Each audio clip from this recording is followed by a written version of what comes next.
Actually Ayesha Khatun নামে একজন লোক মহিলা আমাদের কাছে একটা অভিযোগ করেন যে গত 12 তারিখ ওনার ঘর থেকে কে বা কাহারা ঘরে ঢুকে স্বর্ণালঙ্কার চুরি করে নিয়ে গেছেন। সেইবার আমরা একটা অভিযোগ দায়ের পরে আমরা কমপ্লেন এফআইআর শুরু করি এবং আমরা তদন্ত শুরু করি। তদন্ত করতে গিয়ে আমরা সন্দেহবশত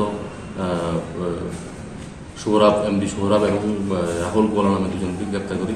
ওই সময় ওরা স্বীকারোক্তি দেয় যে আমাদের কাছে যে হ্যাঁ ওরাই চুরি করেছে এবং সঙ্গে আরও অন্যান্য বাড়ি থেকে ওরাই চুরি করেছে এবং তাদের স্বীকারোক্তি মূলে আমরা এই গোল্ডেন অর্নামেন্টসগুলি তাদের কাছে বিক্রি করেছে।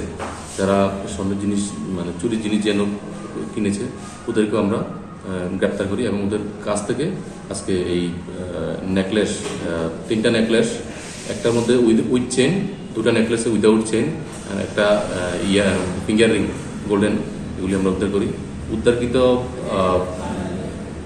গোল্ডেন অর্নামেন্টসগুলির বর্তমান বাজার মূল্য আনুমানিক 2.5 লক্ষ টাকা হবে। আচ্ছা, যে দুজন চোর আটক করেছেন এবং তাদেরকে জিজ্ঞাসাবাদ করে তাদের সঙ্গে কি আর কেউ আছে কি? টোটাল দুজন জিজ্ঞাসাবাদ করার পরে তাদের সঙ্গে আরও আছে, আমরা ভেরিফাই করছি এবং তাদের স্বীকারোক্তি মূলে আরও দুজনকে গ্রেপ্তার করি। মোট 4 জন আমরা গ্রেপ্তার করি। 3 জন পুলিশ রিমান্ডে ছিল, একজন ফ্রেশ অ্যারেস্ট। আজকে 4 জনকে আমরা মাননীয় আদালতে যে কমপ্লিট করেছিল ওনার বাড়িটা কোথায় এবং কতদিন পরে আপনার এটা ধরতে পেরেছেন? ওনার বাড়িটা হলো কি খেজুর বাগান। 12 দিন পরেই আমরা উদ্ধার করতে সমর্থ হয়েছি।